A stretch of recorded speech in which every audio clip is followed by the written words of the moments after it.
26 नवंबर 2012 को जन्मी एक ऐसी राजनीतिक पार्टी जिसने एक नई विचारधारा और नया विकल्प दे दिया है देश को। 26 नवंबर 2012 को जन्मी एक ऐसी पार्टी जो कहा जाता है कि अभी तो पौधा है लेकिन आगे चलकर विशालकाय पेड़ बनने की क्षमता रखती है। जी हाँ दोस्तों, हम बात कर रहे हैं आम आदमी पार्टी के बारे में। मेरा नाम है जय सिंह और आप देख रहे हैं द कुर्तेवाला। आज द कुर्तेवाला में हम बात करेंगे और विश्लेषण करेंगे आम आदमी पार्टी के राष्ट्रीय संयोजक अरविंद केजरीवाल के बारे में। हम जानेंगे उनकी कैरेक्टरिस्टिक को और उनकी स्ट्रेटेजीज को, जिससे कि उन्होंने इतनी बड़ी पार्टी को, या यूं कहें कि इतने बड़े पॉलिटिकल स्टार्टअप को जन्म दे दिया। कई राजनीतिक महारथियों का ये मानना है कि आने वाले कुछ वर्षों में जब बीजेपी भीष्म पितामह बन जाएगी, तब ये पार्टी उस समय जवान अर्जुन बनकर खड़ी हो जाएगी। आम आदमी पार्टी के राष्ट्रीय संयोजक अरविंद केजरीवाल चाणक्य नीति के ज्ञाता मालूम होते हैं। उनका मानना है कि हर बार समस्या से बचकर भाग जाना जरूरी नहीं होता। कभी कभी समस्या से उलझना, उससे टकराना और उसे जड़ से उखाड़ना भी जरूरी होता है।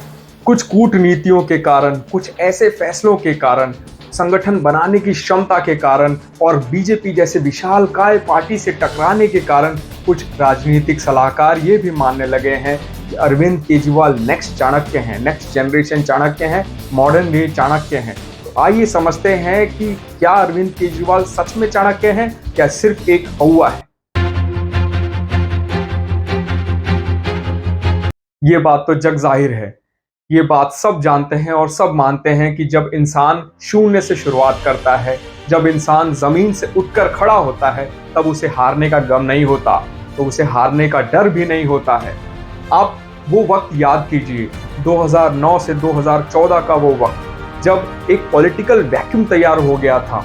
वो वक्त खास था जब कांग्रेस में एक अजीब किस्म की बीमारी ने जन्म ले लिया था।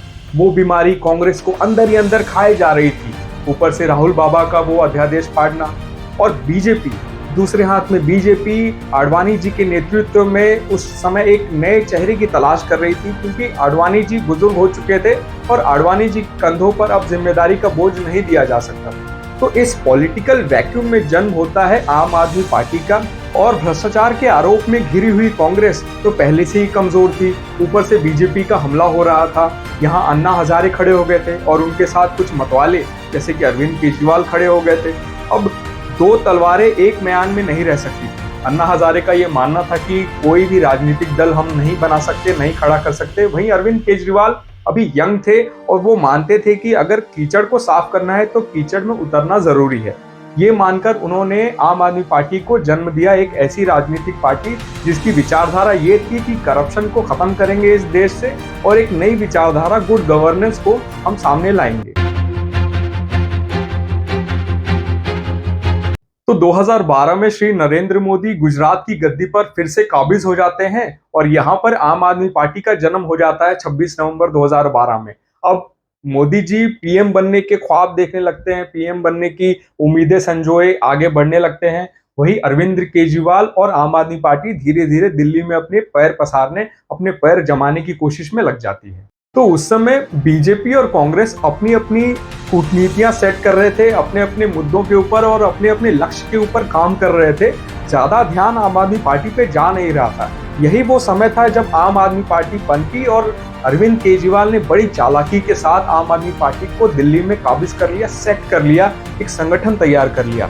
हालांकि दोस्तों, ये भी समझना बहुत जरूरी है कि भारत जैसे देश में एक नई पार्टी को जन्म दे देना, एक पॉलिटिकल स्टार्टअप को स्टार्ट कर लेना और इतने सक्सेसफुली बिल्डअप करना बहुत मुश्किल है दोस्तों। ये आपको समझना होगा कि इतना आसान नहीं था अरविंद केजरीवाल के लिए एक पार्टी स्टार्ट करना और उस पार्टी में लोगों को संगठित करके एक विचारधारा पे जोड़े रखना। इसीलिए मैं कह रहा हूँ कि जब इंसान के पास नथिंग टू लूज होता है, पाने के लिए पूरा आसमान होता है, तो वो इंसान कभी फेलियर से कभी घबराता नहीं है। ये बिंदु मैं आपको एक कल्पना के आधार पर समझाना चाहता हूं। आपने ये गौर किया होगा कि शेरों को कैद किया जा सकता है, हाथी को कैद किया जा सकता है एक जू के लिए, एक सर्कस के लिए, मगर कभी आपने गौर किया है एक वुल्फ यानी कि एक भेड़िए को कभी कैद किया नहीं जा सकता। मेरा मानना ये है कि अरविंद केजरीवाल एक अल्फा वुल्फ है, यानी कि एक कबीला है भेड़ियों का, उसके सरदार हैं अरविंद केजरीवाल, एक अल्फा वुल्फ है वो। और उनके जो सपोर्टिव वुल्फ हैं, जो उनके जो साथी भेड़िए हैं वो इतने वफादार हैं कि लाख तकलीफें आ जाएं, लाख मुश्किलें आ जाएं, मगर इनके जो साथी हैं वो इनको कभी छोड़कर जाते नहीं है। इतनी स्ट्रॉन्ग बॉन्डिंग है अरविंद केजरीवाल और उनके साथी, जैसे कि मनीष सिसोदिया, भगवंत सिंह मान, संजय सिंह, राघव चड्ढा और बहुत सारे इनके साथी हैं। तो ये एक ऐसा कबीला है जो इतनी मजबूती के साथ डटा हुआ है, खड़ा हुआ है। हाल फिलहाल में आपने देश का माहौल देखा होगा, जहां ईडी और सीबीआई के छापे पड़ रहे हैं, वहां पे पार्टियां बिखर जा रही है, टूट जा रही है। महाराष्ट्र में आप देख लीजिए, शिवसेना बीच से टूट गई है, दो भागों में बढ़ चुकी है। वहीं अरविंद केजरीवाल का खेमा, इनका खेमा इतनी मजबूती के साथ डटा हुआ है और नहले पे दहला मारते जा रहा है। तो ये इनकी संगठित और संगठन की ताकत को दर्शाता है, ये इनके कबीले को दर्शाता है। और इसीलिए मैं कहता हूं कि अरविंद केजरीवाल एक अल्फा वुल्फ है, जो कि अपने संगठन को, अपने कबीले को इस कदर उन्होंने मजबूती प्रदान की है कि एक भी भेड़िया इधर उधर जा नहीं सकता और सब अपने कबीले के सरदार के प्रति वफादार हैं। साथी अरविंद केजरीवाल छत्रपति शिवाजी महाराज के गुरिल्ला वॉरफेयर टेक्निक का भी इस्तेमाल करते हैं, मैन टू मैन मार्किंग का भी इस्तेमाल करते हैं। अब आप समझिए कैसे। इनके जो साथी हैं, इनके जो प्रवक्ता है, जब भी नेशनल टेलीविजन पे डिबेट करते हैं दोस्तों, तो आधे घंटे के शो में 15 मिनट तो शिक्षा और स्वास्थ्य के ऊपर बातें होती है। यानी ये रिपीटेटिव आइडियोलॉजी को पेशकश करते हैं। इनकी एक विचारधारा है पार्टी की। इनके अल्फा वुल्फ यानी कि अरविंद केजरीवाल द्वारा साफ निर्देश दे दिए गए हैं इनके प्रवक्ताओं को कि जब भी आप नेशनल डिबेट पे जाओ, नेशनल टेलीविजन पे जाओ, तो ज्यादा से ज्यादा दिल्ली मॉडल को हाईलाइट करना है, ज्यादा से ज्यादा दिल्ली मॉडल के बारे में, शिक्षा और स्वास्थ्य के बारे में लोगों को बताना है, मीडिया अटेंशन कैप्चर करना है। जैसा कि श्री नरेंद्र मोदी ने किया था अपने वक्त में, गुजरात मॉडल को ज्यादा से ज्यादा हाईलाइट किया था, प्रमोट किया था। यही स्ट्रेटेजी अरविंद केजरीवाल के साथी प्रवक्ताओं ने भी अपना लिया है। अच्छा, मैन टू मैन मार्किंग की बात की जाए तो इन लोगों ने अपने प्रतिद्वंदियों को सेलेक्ट कर लिया है, समझ लिया है और अच्छे से स्टडी कर लिया है। और जब भी इनके प्रतिद्वंदी नेशनल डिबेट पे आते हैं तो ये पूरी स्टडी के साथ आते हैं, अपने दस्तावेज के साथ आते हैं और इस तरह ये मैन टू मैन मार्किंग भी करते जा रहे हैं दोस्तों।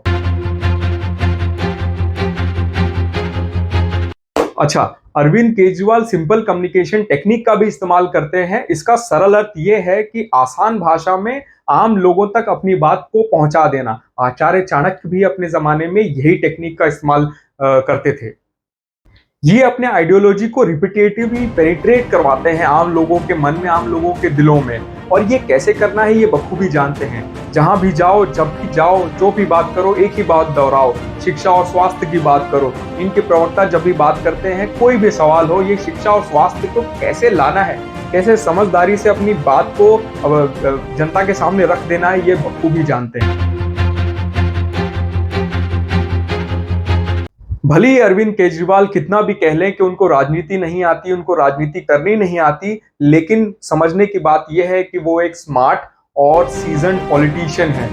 कांग्रेस को ओवरकम करने के बाद एक बड़ा चैलेंज इनके सामने था। बीजेपी एक बहुत बड़ी पार्टी है और एक बड़ा चैलेंज लेके आती है, तो इन्होंने बहुत समझदारी के साथ समय खरीदा, अपना समय लिया, अपने आप को तैयार किया, अपने लोगों को तैयार किया, संगठित किया और अब ये एक चैलेंजर के रूप में प्रस्तुत करते हैं अपने आप को। कैसे नैरेटिव बिल्ड करना है, कैसे बाजी को पलटना है, कैसे आरोपों को पलटवार करना है, ये इनको बखूबी आता है।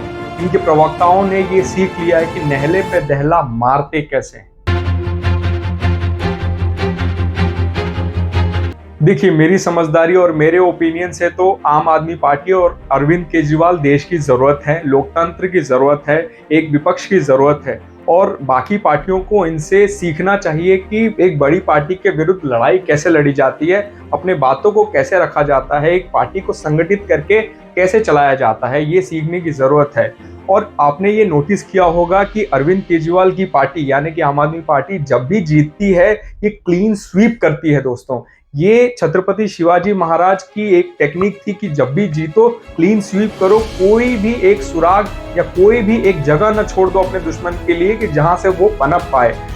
इनके पार्टी का विश्लेषण तो हम किसी और वीडियो में कर लेंगे, साथ ही हम कंपैरिजन भी किसी और वीडियो में कर लेंगे अन्य पार्टियों के साथ। मगर एक चीज हमें समझना जरूरी है कि आपने देखा होगा दिल्ली में भी इन्होंने क्लीन स्वीप किया, अपनी जीत का हैट्रिक लगाया और तीनों बारी में इन्होंने क्लीन स्वीप किया है, मेजोरिटी ऑफ सीट्स जीती है, बम्पर सीट जीती है। वहीं पंजाब में भी आपने देखा होगा कि शुरुआत में तो सिर्फ भगवंत सिंह मान ही थे इनके करता धरता, लेकिन ये जब ये जीत के आए तो 92 सीट लाए इन्होंने 117 सीटों में से, तो इसे भी हम क्लीन स्वीप कहेंगे।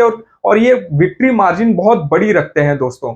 देखिए, जो व्यक्ति 4 इंसुलिन इंजेक्शन हर रोज लेकर गुजरात का दौरा करता है, हिमाचल का दौरा करता है, मेहनत कर रहा है अपने लक्ष्य की ओर प्राप्ति करने के लिए, सारे लोगों को संगठित करके वफादारी के साथ सब लोगों को एकजुट करके लेके चल रहा है, तो ऐसे व्यक्ति की भारतीय राजनीति में जरूरत तो है, लोकतंत्र को जरूरत तो है।